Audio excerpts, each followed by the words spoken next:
So the holidays just wrapped up and I really wanted to treat myself to something. So I decided to rent the Sirui 50mm anamorphic lens. And to break it in, I just set up this simple shot here that I want to share with everybody.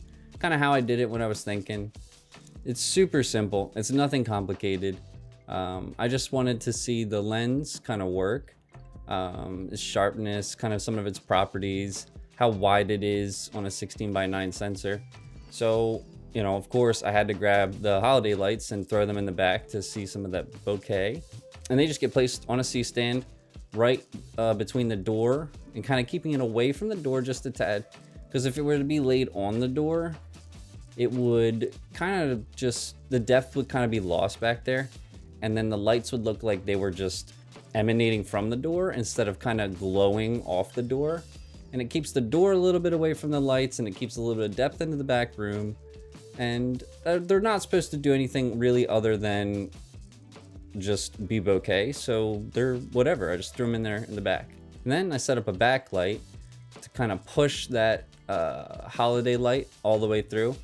And that was done with the Amaran P60C, which is quite a phenomenal light. At first I was a little worried because they're a little on the small side and their output's not phenomenal, but when they get used for very special things like a colored backlight or a like a real nice accent light, like I have another one right here giving me the purple, they work phenomenal in that situation. They're really light, they're really easy to set up, so they just get kind of boomed in any scenario that you need them. They could be scissor clamped to drop ceilings, they could be Cardellini to any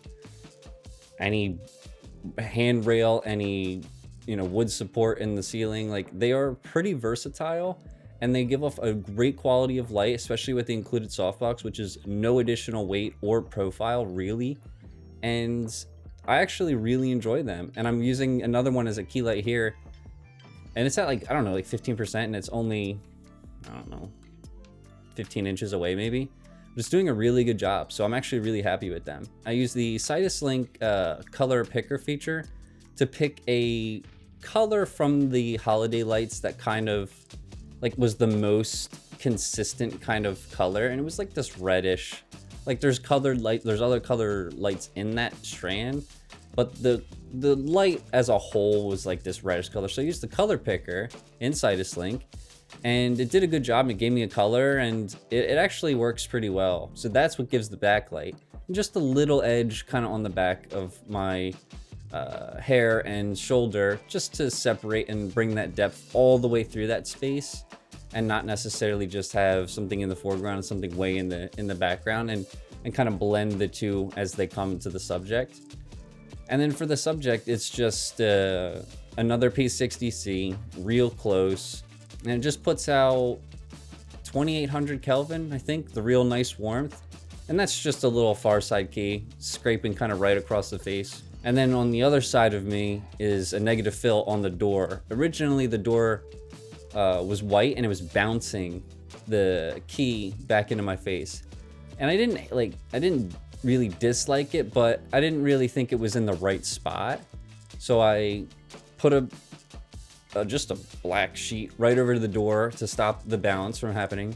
And then I brought my own bounce in just to put a little detail into the shadows. I actually like the contrast.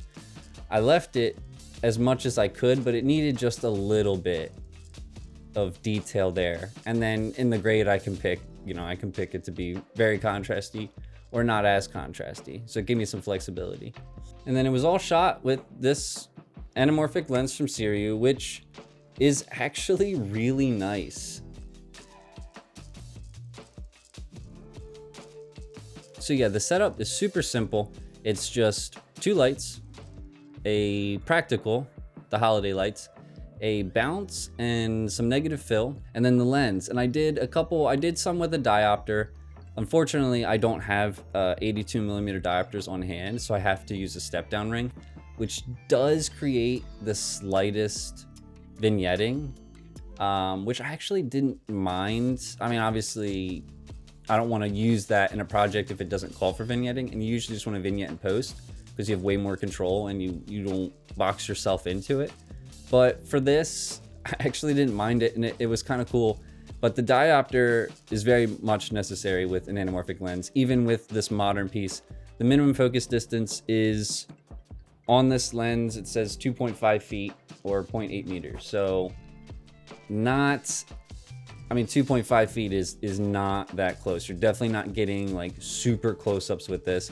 And in this shot, this is minimum focus. So I am as close to the lens as I could be and still be in focus without the use of diopter. These shots are with a diopter, and I think a black Pro Mist filter too, just because I had it and I was like, oh, let's just throw it on there.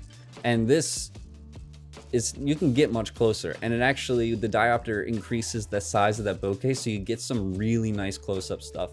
So like the 75mm version or the 100mm version with some diopters could get some really, really gorgeous close-ups at a price that is actually accessible. It's not gonna cost you thousands of dollars. It's not gonna cost you this big rig and all these accessories to get it to work.